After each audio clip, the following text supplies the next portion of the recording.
Mari kita saksikan simulasi gugatan pelanggaran anggaran dasar anggaran rumah tangga. Assalamualaikum warahmatullahi wabarakatuh. Salam sejahtera untuk kita semua. Oke bro, kita ketemu lagi bersama saya Mubarok dari Wonogiri, Jawa Tengah. Kita tetap semangat walaupun kita disibukkan dengan meningkatnya kasus COVID-19 ini yang setiap hari selalu bertambah, tetapi semangat kita tetap pantang menyerah untuk menyuarakan nilai-nilai kebenaran, untuk mewujudkan dan membangun organisasi yang kita cintai ini agar menjadi organisasi yang sehat dan organisasi yang bermartabat.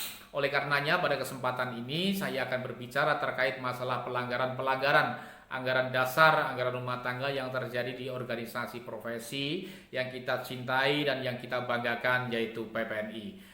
Oleh karenanya pada kesempatan ini saya akan melakukan simulasi sengketa gugatan hukum terhadap pelanggaran ADART. Simulasinya seperti ini, ya. Kemudian tim advokat menghadirkan ahli hukum perdata dari akademisi hukum dalam sidang gugatan Ormas PPNI di Pengadilan Negeri Jakarta Selatan. Dan KG selaku tim kuasa hukum perawat mendalami kategori tindakan melawan hukum terhadap anggota Ormas PPNI yang melanggar anggaran dasar anggaran rumah tangga. Kemudian apabila ada anggota Ormas organisasi PPNI melanggar ADART, apakah termasuk perbuatan melanggar hukum? Tanya seorang majelis hakim kepada akademisi hukum selaku saksi ahli di Pengadilan Negeri Jakarta Selatan. Akademisi hukum kemudian menegaskan, anggota organisasi PPNI yang melanggar ADART bisa dikatakan sebagai perbuatan melanggar hukum dan menimbulkan kerugian bagi anggotanya ataupun orang lain. Tapi itu harus dibuktikan jelasnya.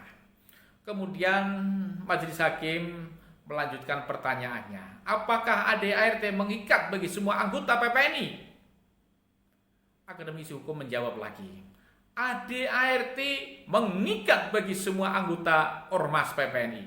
Mengikat bagi anggota-anggotanya, terangnya. Oleh karena itu, di setiap munas yang diawali dengan pembahasan tatib pada munas PPNI ke-9 di Palembang pada tanggal 7 sampai dengan tanggal 9 Mei 2015, di bab 1 ketentuan umum pasal 1 ayat 2, di situ disebutkan bahwa kedaulatan organisasi ada di tangan anggota yang dilaksanakan sepenuhnya oleh munas. Kemudian anggaran dasar di bab 1 pasal identitas organisasi. Pasal 2 disebutkan kedaulatan tertinggi di tangan anggota melalui musyawarah nasional PPNI. Nah, kemudian di bab ke-11 tentang perubahan anggaran dasar dan perubahan organisasi, di situ disebutkan pada pasal 27 yang berbunyi perubahan anggaran dasar ini hanya dapat dilakukan melalui musyawarah nasional. Sekali lagi, bahwa perubahan anggaran dasar ini hanya dapat dilakukan melalui musyawarah nasional ataupun munas. Pertanyaannya, apakah musyawarah melalui Zoom ini sudah diatur dalam anggaran dasar anggaran rumah tangga? Nah, ini harus dijelaskan. Kemudian anggaran rumah tangga di bab 1 pasal 1 nomor 14, peraturan organisasi adalah pedoman penyelenggara pengelolaan organisasi yang merupakan penjabaran dari ADART. Kemudian di bab 14 pasal 64 ya 1D, dalam keadaan luar biasa dapat melakukan munaslup. Ayat 3, hal yang belum tercantum dalam pedoman umum ini akan diatur dalam tata tertib. Nah, bagaimana penyelesaian sengketa yang terjadi di tubuh PPNI saat ini?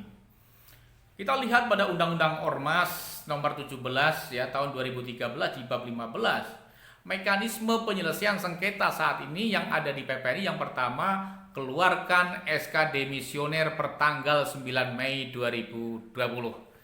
Karena masa jabatan ketua umum ya hasil Munas Palembang habis pada tanggal 9 Mei 2020.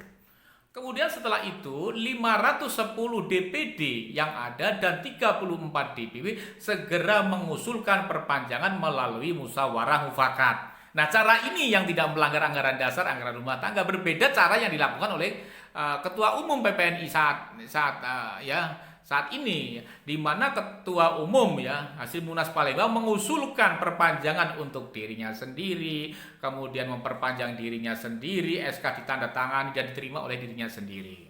Ini jelas melanggar anggaran dasar, anggaran rumah tangga.